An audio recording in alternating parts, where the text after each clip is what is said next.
After Tom's disappearance, his close friend Jake became determined to uncover the truth. Jake had always been skeptical of urban legends and ghost stories, so when he heard rumors about Tom's encounter with a mysterious dark website, he dismissed them as exaggerated tales. But curiosity gnawed at him. The phrase, "the silent page," stuck in his mind like a splinter. One night, Jake decided to investigate. Armed with his own laptop, he ventured into the dark web, retracing Tom's steps based on scattered online accounts and whispers in obscure forums. It wasn't long before he found the site, a blank black screen with the same ominous red button labeled Enter.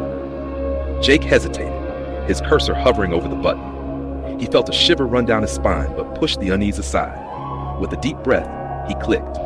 The screen shifted to a live feed of a dark, empty room. Jake leaned closer, scanning the grainy image. There was nothing unusual, just a chair and a flickering light bulb hanging from the ceiling. Then, the chat box appeared. "Welcome, Jake." His heart skipped a beat. He hadn't entered any personal information. "Looking for your friend?" the next message read. Jake's breath caught in his throat. He typed back, "What did you do to Tom?" The response was almost instant. "He's here. Would you like to see him?" Before Jake could type another word, the feed changed. The room was no longer empty. A figure was slumped in the chair, head bowed, arms limp. It was Tom. "Tom!" Jake shouted, as if his friend could hear him. But Tom didn't move. His face was pale, and his eyes were wide open, staring blankly into nothing. Jake felt bile rise in his throat. Suddenly, Tom's head jerked up and his mouth opened unnaturally wide, as if he were trying to scream, but no sound came out. His eyes locked onto the camera, and Jake felt as if Tom were looking directly at him. "He's waiting for you, Jake," the chat box said. The room around Jake grew colder. The lights flickered, and his computer screen began to distort. Static filled the speakers, growing louder with every second. The live feed now showed Jake's own room, his terrified face staring back at him. Behind him, a dark shadow began to take form on the screen. Jake spun around, but nothing was there. "Don't turn away," the message read. He looked back at the screen. The shadow had grown, taking on a humanoid shape. It reached out toward him in the feed, its long, spindly fingers stretching toward the camera.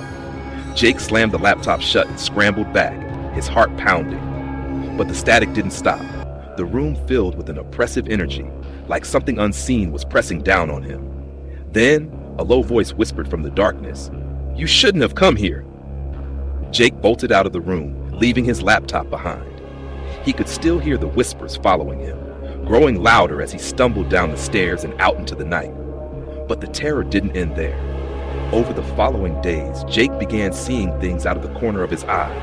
Shadows that moved when they shouldn't, faint whispers calling his name, and the flicker of red text on his phone and computer screens, no matter how many times he reset them. One night, Jake woke to find his laptop open on his desk, the screen glowing faintly. He hadn't touched it since the encounter. On the screen was a single message: "The silent page never forgets." Jake disappeared a week later. The only clue was his laptop, which police found displaying the same cryptic site, waiting for its next victim. And somewhere in the dark corners of the web, the silent page continues to lure the curious, feeding on their fear and leaving nothing but silence in its wake.